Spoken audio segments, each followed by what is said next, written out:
Oke, kamu telah melihat film dan membaca buku-buku tentang perjalanan waktu. Kebanyakan dari mereka bercerita tentang memasuki beberapa kotak futuristik dan dalam sekejap mata, kamu berada di zaman yang berbeda. Untuk saat ini hanyalah fiksi ilmiah, tapi ada beberapa cara untuk membuat perjalanan waktu menjadi mungkin setidaknya secara teori. Kita hanya belum menemukan teknologinya.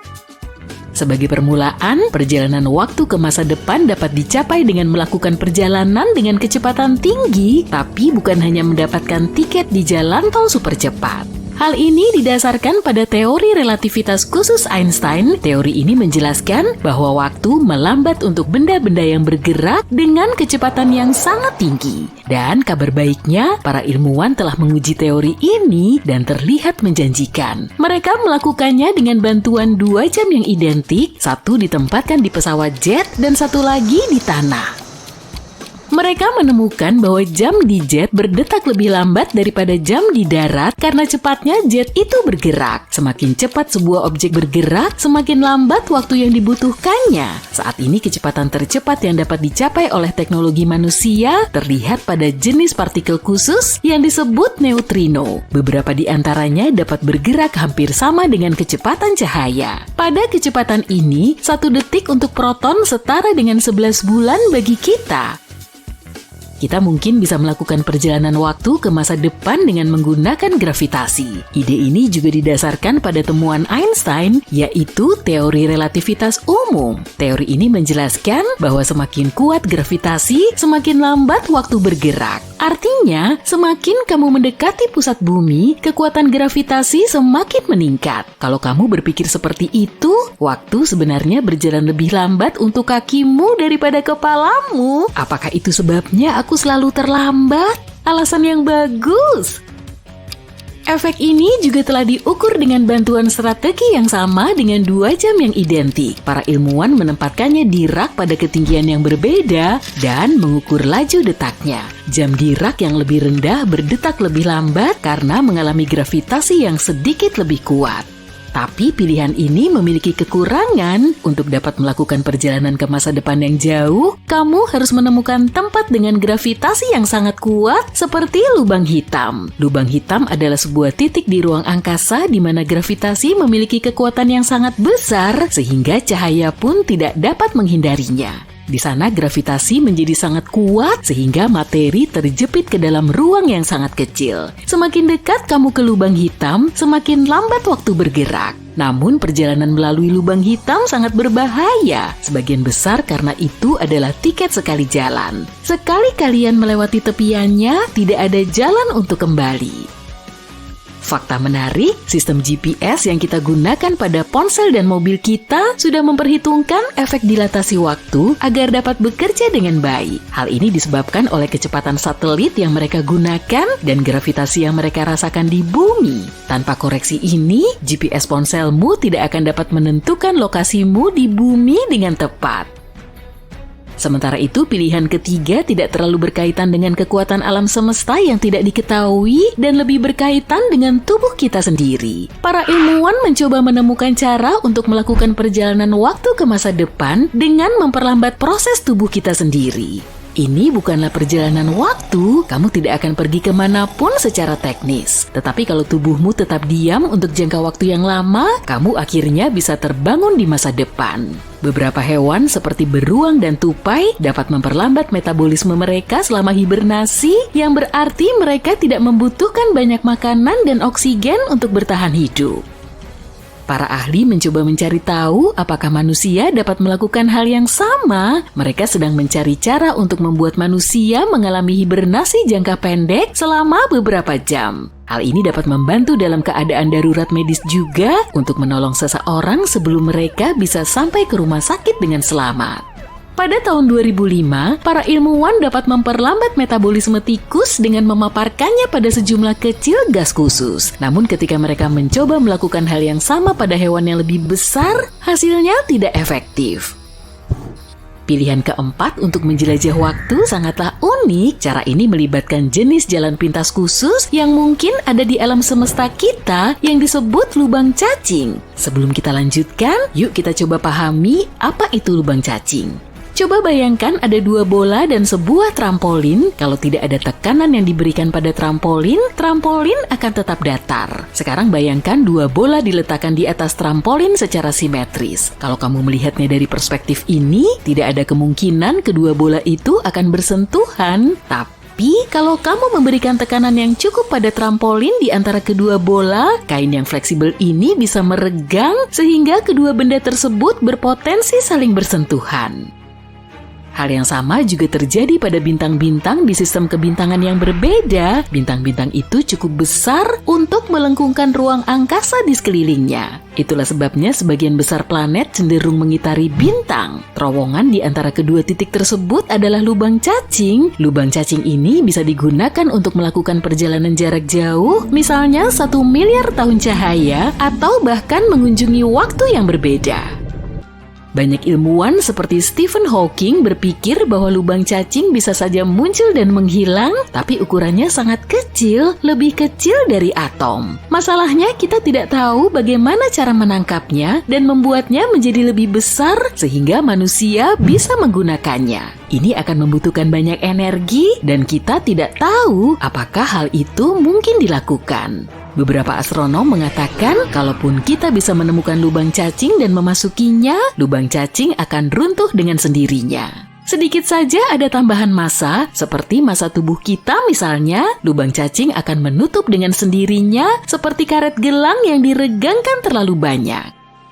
Solusi kelima untuk menjelajah waktu diusulkan oleh fisikawan Amerika bernama Ron Mallett. Solusi ini melibatkan satu sumber daya yang kita tahu pasti berlimpah di alam semesta, cahaya. Ilmuwan ini mengajukan sebuah teori tentang perjalanan waktu yang menggunakan silinder cahaya yang berputar. Dia percaya bahwa jika sesuatu dijatuhkan ke dalam silinder yang berputar ini, maka sesuatu itu bisa bergerak dalam ruang dan waktu, mirip seperti gelembung yang bergerak ketika kamu mengaduk-ngaduknya dengan sendok di dalam kopi.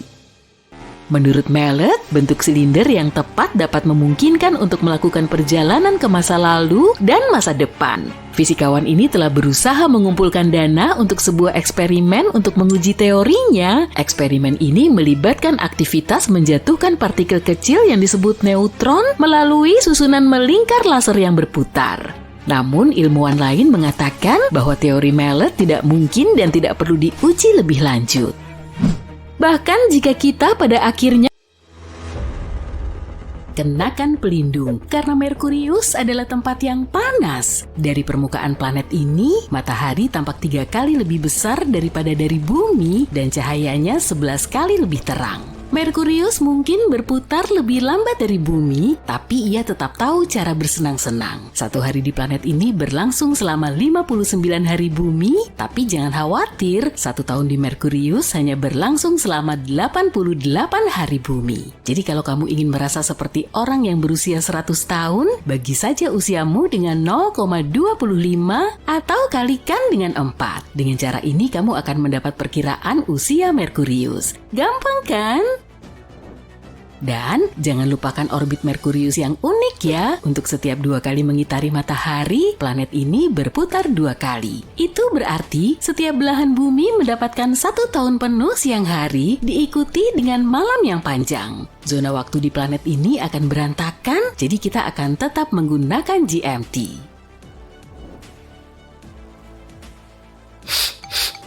Apa ada yang lupa buang sampah? Kenapa bau telur busuk ya di sini? Maaf, ternyata karena kita berada di Venus sekarang. Dan aroma awan-awannya nggak kayak mawar. 1 hari di planet manapun pada dasarnya adalah lama waktu yang dibutuhkan untuk berputar penuh pada porosnya. Nah, Venus membutuhkan waktu yang lebih lama untuk melakukan hal ini, jauh lebih lambat daripada bumi. Jadi 1 hari di Venus berlangsung selama 243 hari di bumi atau hampir 6.000 jam. Nah, disinilah masalahnya. Karena hari di Venus sangat panjang, kita menggunakan hari di bumi sebagai standar untuk mengukur waktu di planet ini. Itu berarti hanya ada 1 zona waktu untuk seluruh planet. Nggak perlu ribet lagi deh. Satu tahun Venus itu sekitar 225 hari. Jadi kalau kamu merayakan malam tahun baru di bumi pada tahun 2000, itu berarti di Venus adalah tahun 3251. Jadi untuk melacak waktu di Venus, kita bisa menggunakan tahun lokal yang terdiri dari 225 hari di bumi, tapi setiap 3 tahun sekali ada satu tahun ekstra pendek yang hanya terdiri dari 224 hari. Gak terlalu membingungkan, kita kan juga punya tahun kabisat di bumi, tapi cara kerjanya sedikit berbeda. Kita sampai di planet bumi. Wow, ada berapa zona waktu yang kita miliki di bola biru besar ini? Yuk kita bunyikan drumnya. 24. Dan tahukah kamu bahwa sebenarnya kita bisa sedikit mengacaukan waktu? Iya, di sekitar 80 negara, sebagian besar di Eropa dan Amerika Utara, kita punya sesuatu yang disebut waktu musim panas atau Daylight Saving Time. Di sini kita memajukan waktu 1 jam selama musim panas, sehingga kita bisa menikmati sinar matahari yang nyaman. Tapi hati-hati ya, setiap negara memiliki aturan sendiri tentang DST, jadi pastikan kamu tidak ketahuan tidur ketika kamu seharusnya bekerja. Dan ini penting loh, beberapa wilayah bahkan memiliki zona waktu yang berbeda dari UTC dengan penambahan setengah atau 1/4 jam. Bisakah kamu membayangkan bahwa bulan memiliki zona waktunya sendiri? Badan Antariksa Eropa atau ESA mengumumkan pada hari Senin bahwa sudah saatnya bulan memiliki zona waktu yang tersinkronisasi. Dengan semakin banyaknya negara dan perusahaan swasta yang merencanakan misi ke tetangga kita ini, penting bagi kita semua untuk sepakat dalam hal ketepatan waktu. Saat ini setiap misi membawa waktu universal bumi yang terkoordinasi yang tidak masalah jika hanya ada beberapa misi yang terjadi sekaligus. Tapi dengan puluhan misi ke bulan yang direncanakan dalam beberapa tahun ke depan, segalanya akan menjadi rumit. Kita membutuhkan sistem untuk memastikan semua orang memiliki pemahaman yang sama, atau kita akan berakhir dengan wahana antariksa yang berbeda yang tidak sinkron satu sama lain. Tentu tidak ada yang menginginkan kekacauan seperti itu di luar angkasa. Ketepatan waktu yang sama persis sangat penting untuk komunikasi dan navigasi, jadi kita perlu mencari cara untuk memastikan semua orang memiliki pemahaman yang sama. ESA belum menemukan bentuk zona waktu bulan yang baru ini, tapi mereka sedang mengupayakannya. Haruskah ada satu organisasi yang bertanggung jawab untuk menjaga waktu bulan, atau haruskah kita membiarkan bulan mengatur waktunya sendiri? Dan bagaimana dengan zona waktu yang lebih terperinci berdasarkan posisi matahari? Ini semua adalah pertanyaan-pertanyaan penting yang perlu dijawab. Kalau membahas satu hari di Mars, sebenarnya ini tidak jauh berbeda dengan satu hari di bumi. Yang kumaksud adalah 24 jam, 39 menit, dan 35 detik. Satu tahun Mars adalah 1,8 tahun bumi, yang berarti tahun 2000 di bumi terjadi pada tahun 1063 Mars. Oh iya, hampir lupa. Tahun Mars memiliki 668 hari. Phew, kita sudah menentukan kalender Mars, tapi Mars membutuhkan zona waktu lokal. Karena orbitnya yang memanjang, perbedaan antara musim panas dan musim dingin akan menjadi signifikan. Waktu musim panas akan menjadi sesuatu yang penting di Mars. Setahun di Jupiter berlangsung hampir 12 tahun di bumi. Ini kayak seumur hidup usia anjing. Tapi jangan khawatir, ada 12 musim di sana yang membuat semuanya tetap menarik, masing-masing hampir sama panjangnya dengan 1 tahun di bumi. Tapi satu hari di Jupiter hanya berlangsung selama 9 jam 55 menit. Selain itu, karena Jupiter tidak memiliki permukaan yang solid, awan-awannya bergerak dengan kecepatan yang berbeda, sehingga dua stasiun atmosfer yang mengambang bebas bisa saja mengalami hari yang berbeda. Kalau tinggal di Jupiter, kita akan sangat membutuhkan aplikasi keren untuk melacak semua itu.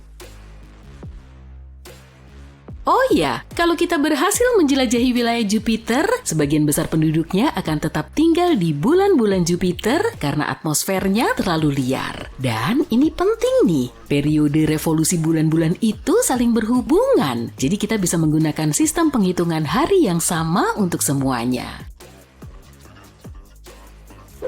Di Ayo, kita bisa mendapatkan 2 hari standar Jovian dalam 1 hari di bumi. Bagaimana kita membagi waktu itu?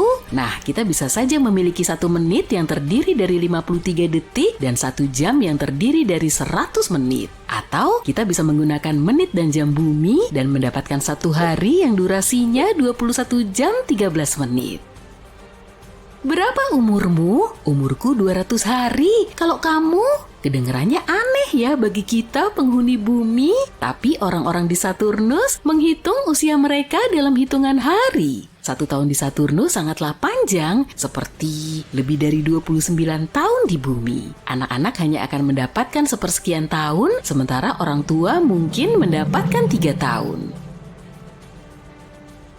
Jadi untuk melacak waktu di Saturnus, kita bisa membagi 1 tahun Saturnus menjadi 29 atau 30 musim. Dan fakta menarik lainnya, Saturnus bahkan tidak memiliki permukaan yang padat. Yang ada hanyalah awan yang berputar dengan kecepatan berbeda-beda. Tapi kita masih bisa membangun stasiun penelitian atau balon ekstraksi helium keren untuk melayang-layang di sana.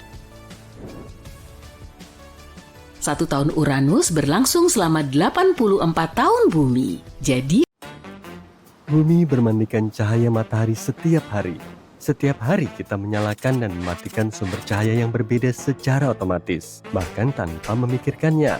Tapi bayangkan suatu hari, kamu sedang santai mematikan lampu lalu tertidur dan terbangun di era yang sama sekali berbeda. Mari kita lihat bagaimana hal itu bisa terjadi dan apa hubungannya dengan cahaya. Fisika kuantum itu cukup gila. Sementara fisika klasik itu seperti sebuah film yang diproyeksikan dari awal hingga akhir, dunia kuantum itu sendiri memiliki kemampuan untuk mengambil kendali jarak jauh dan memanipulasi adegan yang kamu tonton. Menarik dan misterius. Katakanlah kamu memiliki saklar lampu biasa yang bisa menyala atau mati. Itu seperti bit biasa di komputer yang dapat berada dalam salah satu dari 2 keadaan, 0 atau 1. Namun dalam komputer kuantum ada jenis saklar khusus, saklar yang disebut qubit. Tidak seperti bit biasa, sebuah qubit dapat berada dalam berbagai keadaan pada saat yang bersamaan. Bisa 0, 1, dan semua keadaan diantaranya, seperti menyalakan dan mematikan lampu secara bersamaan. Ya, alam semesta kita memiliki aturan yang aneh. Sifat misterius ini yang disebut superposisi memungkinkan kita melakukan sesuatu yang luar biasa baru-baru ini, membalikan waktu. Setidaknya dalam sebuah eksperimen kecil dengan komputer kuantum. Waktu itu musim gugur tahun 2022, 2 kelompok ilmuwan, 1 dari Oxford dan 1 lagi dari Wina, memutuskan untuk melakukan eksperimen aneh. Mereka bermain-main dengan komputer kuantum untuk membuat program yang dapat membalikan waktu. Mereka mengambil sebuah elektron kecil dan mencoba membuatnya mundur ke masa lalu hanya dalam waktu sepersekian detik. Ini seperti memecahkan segitiga bola biliar, di mana bola-bola tersebut berubah dari temperatur menjadi kacau dan kemudian secara ajaib berbalik arah. Tapi jangan terlalu bersemangat dulu tentang perjalanan waktu. Sayangnya, kita tidak yakin apakah hal itu mungkin terjadi dalam kehidupan nyata. Para ilmuwan memecahkan beberapa angka dan menemukan bahwa jika kita mengamati 10 miliar elektron terlokalisasi setiap detik selama usia alam semesta, kita hanya akan melihat hal seperti ini terjadi 1 kali. Dan elektron tersebut hanya membutuhkan waktu sepersekian detik untuk kembali. Jadi, mereka tidak menciptakan mesin waktu. Mereka hanya berhasil menciptakan simulasi ini dalam komputer kuantum. Ada satu hal lagi yang perlu diperhatikan. Semakin besar simulasinya, semakin kompleks dan kurang akurat. Dalam percobaan, kita hanya menggunakan 1 qubit dan kita berhasil membalikan waktu. Dalam pengaturan 2 qubit, para ilmuwan hanya dapat membalikan waktu 85% kasus. Dan dalam pengaturan 3 qubit, itu turun menjadi 50% dengan lebih banyak kesalahan. Jika kita terus menambahkan lebih banyak qubit, kita tidak akan bisa melakukan hal ini. Ditambah lagi, keberhasilannya tergantung pada jumlah informasi yang dapat disimpan oleh sistem. Sebagai contoh, teleportasi seseorang hampir tidak mungkin dilakukan karena manusia memiliki begitu banyak informasi di dalamnya. Tapi sayangnya, tidak ada mesin waktu sejauh ini. Tapi ada beberapa kemungkinan penggunaan dari penemuan ini. Membalikan keadaan qubit dalam prosesor kuantum dapat membantu memperbaiki kesalahan selama pengembangan, semacam kontrol zat kecil dalam kehidupan nyata. Jadi, ini adalah langkah kecil menuju penemuan yang lebih menarik di masa depan. Sebagai contoh, baru-baru ini mereka mendemonstrasikan hal kecil yang gila lainnya, mengirim cahaya ke masa lalu. Cahaya bukanlah sekadar cahaya. Cahaya memiliki kekuatan super yang bahkan tidak bisa kita bayangkan. Orang Yunani kuno percaya bahwa mata kita memancarkan sinar penglihatan. Sir Isaac Newton membuktikan bahwa dia salah ratusan tahun kemudian ketika dia melakukan eksperimen dengan prisma. Prisma memecah cahaya putih murni menjadi palet yang indah. Dan begitulah cara kita mengetahui bahwa cahaya sebenarnya terdiri dari banyak warna yang berbeda. Bertahun-tahun kemudian, para ilmuwan belajar lebih banyak lagi bahwa cahaya adalah gelombang. Dan bahkan kemudian pada abad ke-20, kita menemukan paradoks terakhir bahwa cahaya adalah gelombang dan partikel, keberadaan ganda dalam satu foton. Dan semakin banyak kita belajar tentang cahaya, semakin banyak hal gila yang kita temukan. Pada tahun 2016, para ilmuwan berhasil membekukan cahaya pada waktunya. Mereka menempatkan foton, partikel cahaya terkecil, dalam awan atom yang sangat dingin. Dengan demikian, mereka berhasil menghentikannya. Sekali lagi, untuk sesaat, tapi fakta bahwa hal itu mungkin dilakukan saja sudah luar biasa. Kemudian, para ilmuwan menjadi lebih berani lagi. Mereka memutuskan untuk mencoba tidak hanya membekukan cahaya, tapi juga memindahkan arahnya pada waktunya. Mereka mengambil kristal khusus dan melewatkan foton melaluinya, hingga memulai apa yang disebut pembalikan waktu kuantum. Hasilnya, foton mulai bergerak ke masa depan dan masa lalu secara bersamaan. Keajaiban sains di balik hal ini melibatkan dua prinsip kuantum, superposisi dan simetri kuantum. Kita telah menyebutkan prinsip pertama. Prinsip ini memungkinkan partikel-partikel kecil berada dalam berbagai keadaan sekaligus. Sekarang, prinsip kedua mengatakan bahwa bahkan jika kamu membalikkan partikel seperti cermin, partikel akan tetap mengikuti hukum yang sama. Dengan menggabungkan semua ini, para ilmuwan menciptakan sebuah foton yang menentang gerak maju waktu yang biasa terjadi. Tapi lagi-lagi, belum ada yang wow. Pembalikan waktu ini hanya bekerja untuk partikel tertentu, bukan untuk seluruh manusia. Dan bahkan jika itu berhasil bagi kita, memundurkan waktu seseorang bahkan untuk 1 detik saja akan membutuhkan waktu yang sangat lama dan energi yang sangat besar. Namun fakta bahwa kita bisa mengubah kecepatan cahaya dan membuatnya berubah arah sudah sangat menakjubkan. Para ilmuwan sudah melihat beberapa aplikasi yang mungkin untuk hal ini. Sebagai contoh, para peneliti Harvard mengusulkan cara keren bagi pesawat ruang angkasa untuk melesat melintasi ruang angkasa dengan kecepatan cahaya dengan menumpang supernova. Biasanya, perjalanan ke bintang lain membutuhkan energi yang sangat besar. Tapi para ilmuwan ini punya ide yang sangat liar. Mereka berpikir pesawat ruang angkasa bisa memanfaatkan peristiwa alam, seperti bintang yang melesat sangat cepat dan meteor yang melesat dari supernova untuk mencapai kecepatan super cepat. Ini mirip dengan cara kapal layar menangkap angin. Peradaban yang lebih maju bisa memanfaatkan semburan energi ini untuk mempercepat laju pesawat ruang angkasa. Bayangkan sebuah pesawat ruang angkasa keren dengan layar surya atau magnetik yang memanfaatkan kekuatan ledakan supernova. Layar-layar ini dapat menggunakan tekanan radiasi matahari untuk bekerja, sehingga kita tidak memerlukan mesin atau bahan bakar tradisional. Selain itu, konsep layar ini jauh lebih ringan dan lebih murah untuk diluncurkan ke luar angkasa dibandingkan dengan pesawat ruang angkasa biasa.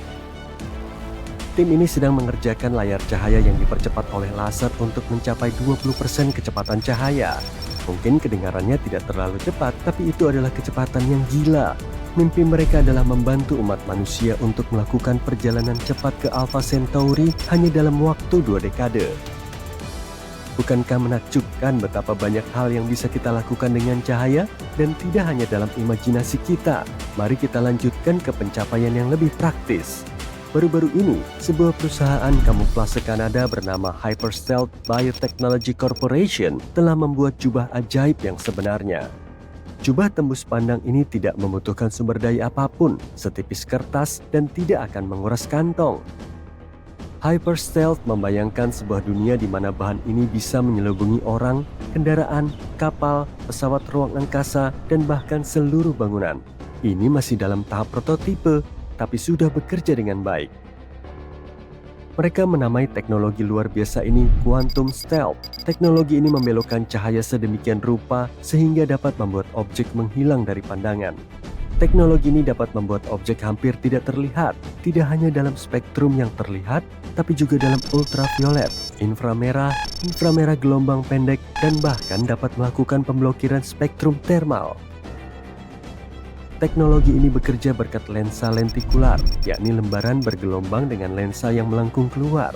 Apabila ditumpuk dengan cara tertentu, lensa ini membiaskan cahaya pada berbagai sudut, menciptakan bintik-bintik yang menghalangi cahaya dan menyembunyikan objek di balik materi. Sayangnya ini tidak memberikan efek tembus pandang sepenuhnya, tapi mungkin suatu hari nanti kita akan mencapainya jika kita terus mengusahakannya. Jika kamu bersembunyi di baliknya, ini akan terlihat seperti kaca yang agak kotor atau buram, tapi kamu tidak akan terlihat. Jika kamu meletakkan selubung ini di depan tubuhmu, kamu akan terlihat seperti kepala yang melayang. Kemajuan ilmiah sedang berjalan gencar-gencarnya. Mungkin suatu hari nanti, kita akan dapat membalikan waktu tidak hanya untuk partikel cahaya kecil, tapi juga untuk seluruh manusia. Sampai saat itu tiba, mari kita nikmati jubah tembus pandang kita dan tetaplah penasaran.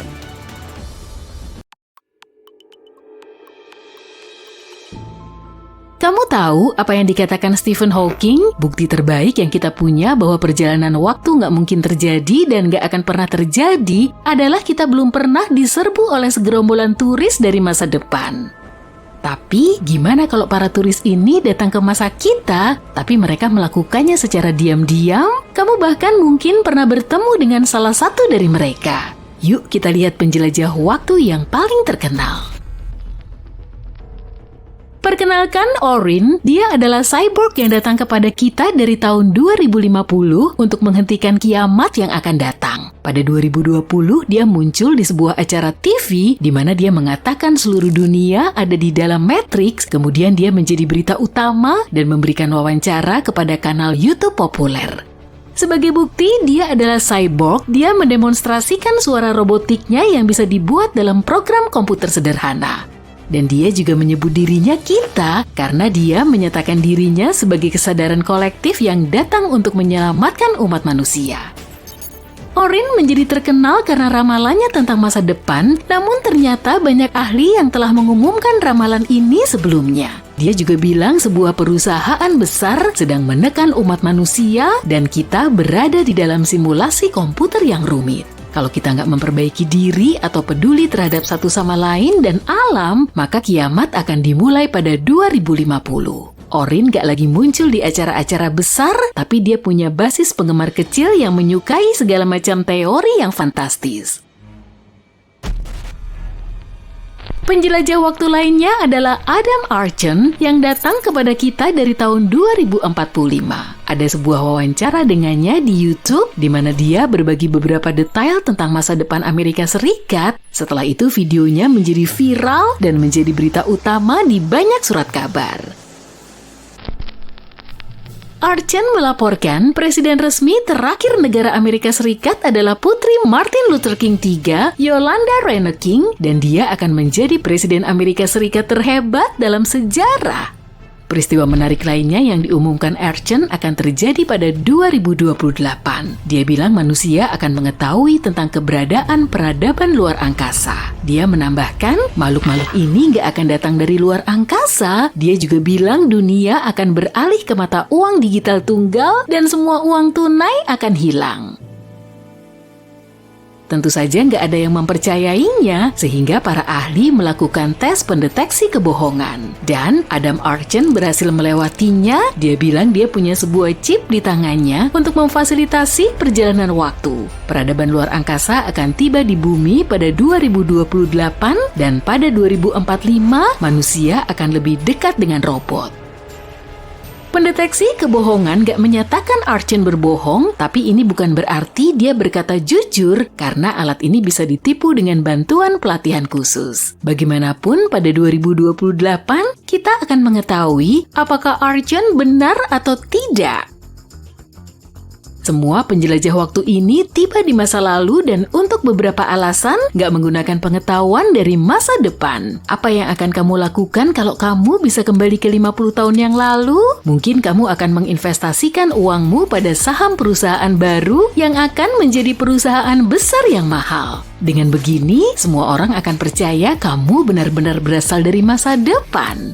Dan ngomong-ngomong, ada seorang pria loh yang melakukannya. Dia menginvestasikan $800 di bursa saham dan menghasilkan $350 juta. Nama orang ini adalah Andrew Carson dan dia mendapatkan jackpot besar pada 2003.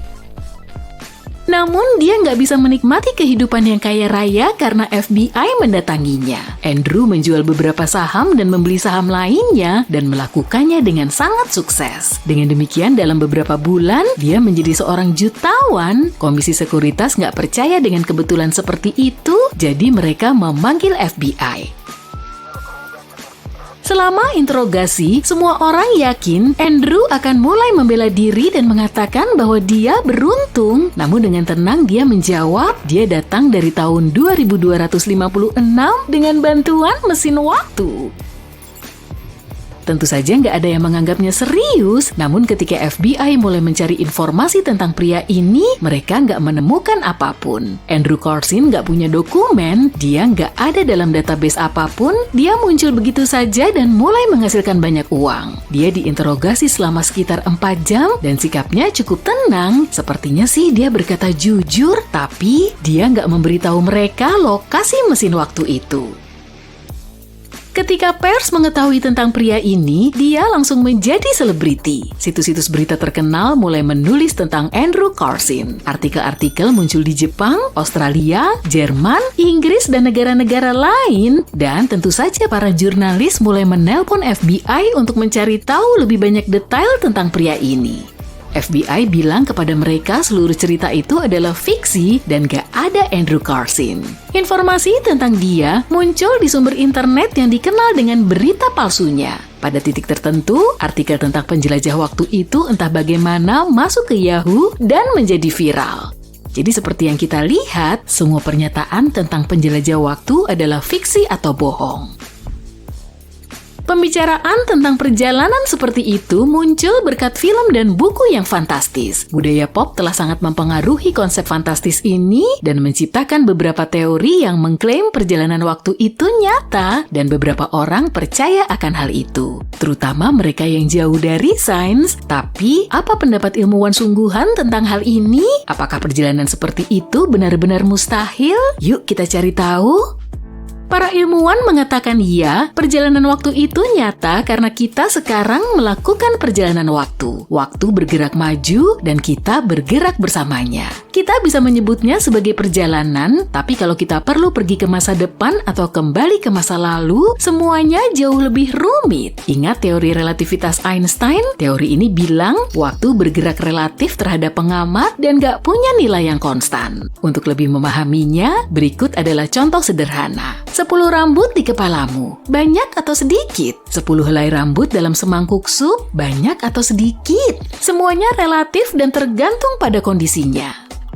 Hal yang sama juga terjadi pada ruang dan waktu. Kalau kita bergerak dengan kecepatan yang luar biasa, mendekati kecepatan cahaya, maka waktu akan melambat bagi kita. Persepsi waktu menjadi berbeda bagi orang yang sedang berlari dan orang yang sedang berdiri diam. Kalau kita berada di dekat objek yang berat, katakanlah 1000 kali lebih berat daripada matahari, maka waktu di dekat objek ini juga akan melambat berkat gravitasinya yang kuat.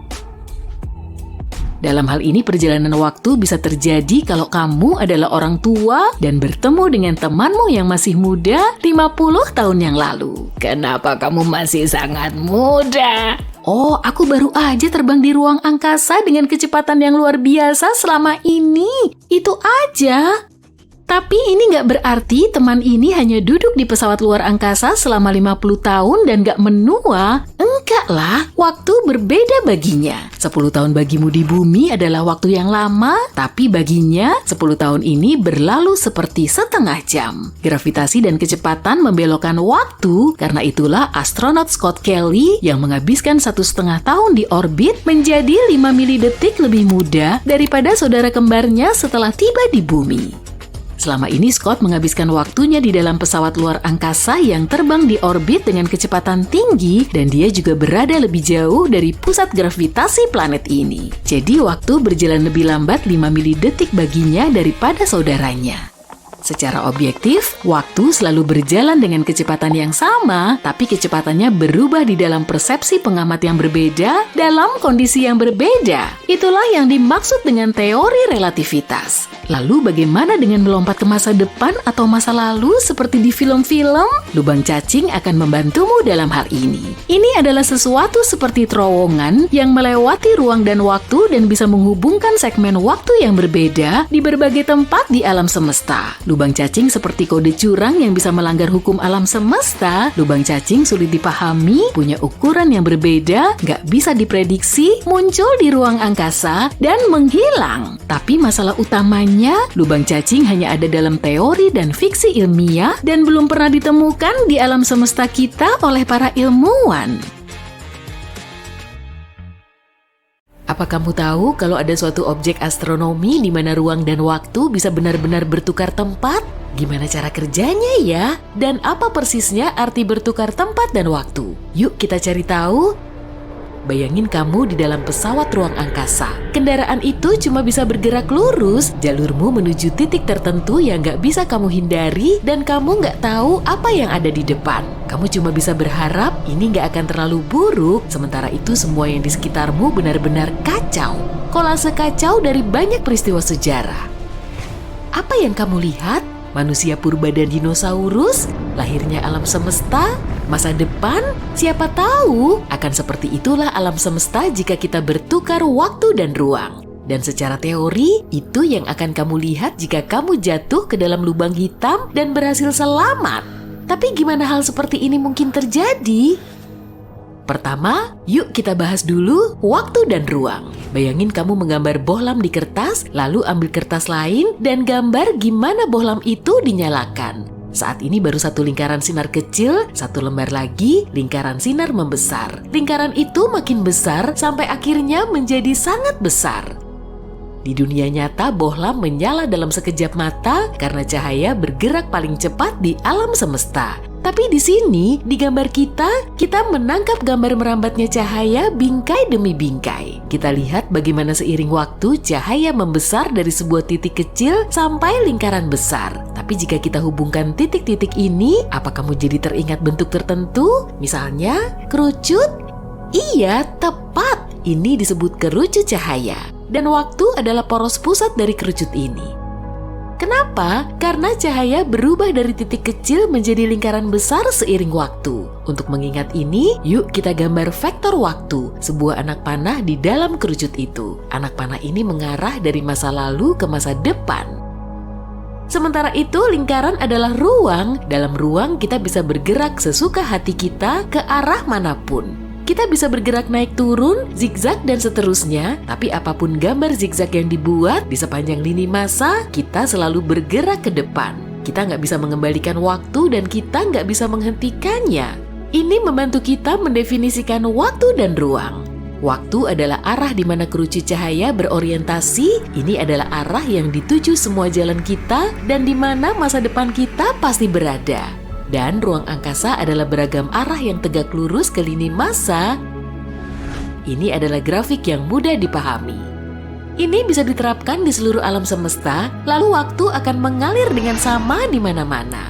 Tapi, kalau kamu sudah nonton setidaknya beberapa film sci-fi populer, kamu akan tahu bukan begini kejadiannya. Di dunia nyata, waktu bisa kacau. Misalnya jika kamu bersantai di dekat lubang hitam, yang bagimu 2 jam bisa menjadi 20 tahun bagi temanmu di bumi.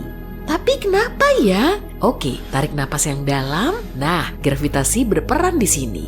Oh, aku tahu gravitasi yang bantu aku berdiri di atas tanah kan, pikirmu. Tapi masalahnya jauh lebih rumit daripada itu.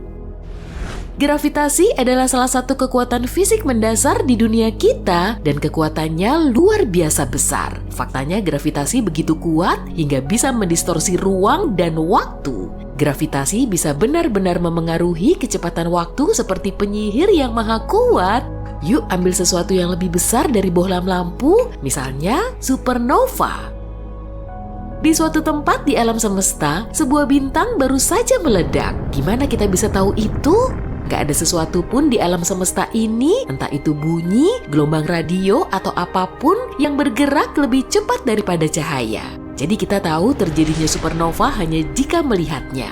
Dan ini cuma bisa terjadi jika kerucut cahayanya cukup membesar dan mencapai planet kita.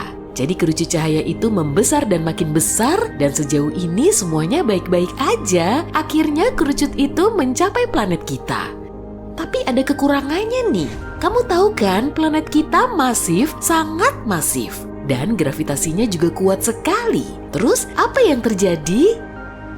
Gravitasi mengubah arah kerucut cahaya mulai ditarik ke pusat planet. Dan dengan ini ditarik pula anak panah waktu. Itu artinya gravitasi memperlambat waktu dan makin dekat kerucut cahaya ke kita, makin membengkok anak panah itu, serta makin lambat waktu berjalan. Apa artinya? Misalnya fakta bahwa arloji di pergelangan kakimu akan lebih lambat dibanding yang di pergelangan tanganmu. Kepalamu lebih cepat menua dibanding kakimu. Astronot di orbit bumi menua sedikit lebih lambat dibanding orang-orang di bumi. Hal-hal ini yang oleh para ilmuwan disebut teori relativitas umum. Tapi apa hubungannya ini dengan topik kita? Bagaimana kita bisa tahu apa yang akan terjadi jika kita bertukar ruang dan waktu? Jangan khawatir, kita hampir sampai kok. Sekarang bayangkan suatu tubuh kosmik yang memiliki kekuatan gravitasi luar biasa. Objek ini sangat membengkokkan waktu dan ruang hingga rasanya seperti tertukar. Ini lubang hitam mutlak menarik semuanya ke pusatnya, gak ada bintang, planet, atau cahaya yang bisa lolos dari sana. Katakan kerucut cahaya kita mendekati lubang hitam, pertama seperti biasa, waktu mulai membengkok ke arah pusat lubang hitam karena ditarik oleh gravitasinya. Tapi gravitasi itu sangat kuat, jadi waktu makin bengkok dan makin mendekati pusat, waktu berjalan makin lambat. Akhirnya kerucut cahaya itu melewati batas lubang hitam yang disebut horizon peristiwa. Pada titik ini kerucut cahaya menjadi begitu terdistorsi hingga sekarang benar-benar mengarah ke bawah. Bisa kita bilang kalau waktu sudah berubah arah. Waktu mengarah ke bawah? Omong kosong macam apa itu? Tanyamu. Akan lebih mudah kalau dijelaskan dengan contoh yang nyata ya. Bayangin kamu adalah astronaut sinting yang memutuskan untuk terjun ke dalam lubang hitam. Dan ada pengamat di dalam pesawat ruang angkasa yang mengawasimu melakukan hal ini dengan alasan tertentu. Awalnya bagimu nggak terjadi suatu perubahan apapun, kamu melihat arlojimu, 5 menit telah berlalu dan semua baik-baik saja. Tapi bagi si pengamat, pertama-tama kamu akan jatuh ke dalam waktu yang sangat lama. Pengamat sudah duduk di sana selama 50 tahun dan kamu belum selesai jatuh. Semua itu karena waktu telah melambat. Yang kedua, karena ruang juga sudah terdistorsi di dekat lubang hitam dan pengamat akan melihat bagaimana kamu mulai teregang mirip spaghetti. Omong-omong ini istilah ilmiah loh, proses ini disebut spaghettification. Lalu akhirnya kamu menyeberangi horizon peristiwa dan pengamat nggak bisa melihatmu lagi. Cahaya nggak bisa lolos dari lubang hitam hingga citramu nggak akan mencapai pengamat meskipun kamu masih ada di dalam. Gimana dengan kamu? Apa jadinya kalau kamu selamat begitu saja? Ingat, anak panah waktu mengarah ke pusat lubang hitam. Apa artinya ya? Artinya sekarang pusat lubang hitam adalah masa depanmu. Pusat lubang hitam bukan tempat, tapi takdir yang gak bisa kamu ubah dan dari manapun asalmu, juga bagian lain alam semesta ini gak akan ada lagi bagimu. Karena sekarang itu bukan tempat, tapi kejadian dari masa lalu. Karena kamu gak bisa mengembalikan waktu, kamu gak akan pernah bisa kembali ke masa lalu. Tapi apa yang ada di sekelilingmu? Kekacauan total. Berkas-berkas cahaya sekarang bergerak ke segala arah, maju, mundur, dan seterusnya. Berkas-berkas itu menggambarkan peristiwa masa lalu, masa depan, masa sekarang, dan semua ini bergerak di sekitarmu. Kenyataannya ruang dan waktu nggak bertukar tempat, tapi rasanya seperti itu. Karena di dalam ruang, sekarang kamu cuma bisa bergerak maju seolah-olah di sepanjang garis lurus. Dan waktu yang direfleksikan berkas-berkas cahaya mengepungmu di mana-mana dan bergerak ke semua arah yang mungkin. Dan di sini kita kembali ke awal. Contoh mengerikan ini membantu kita membayangkan akan seperti apa rasanya jika waktu dan ruang menjadi terbalik. Pastinya ini cuma teori dan dugaan, ide bahwa kita akan bergerak ke satu arah tertentu, arah yang belum kita pilih, dan adanya kekacauan waktu di sekeliling, kedengarannya cukup menakutkan ya. Tapi ini akan menjadi pengalaman yang menarik sekali. Kayaknya berbahaya, kamu duluan aja deh.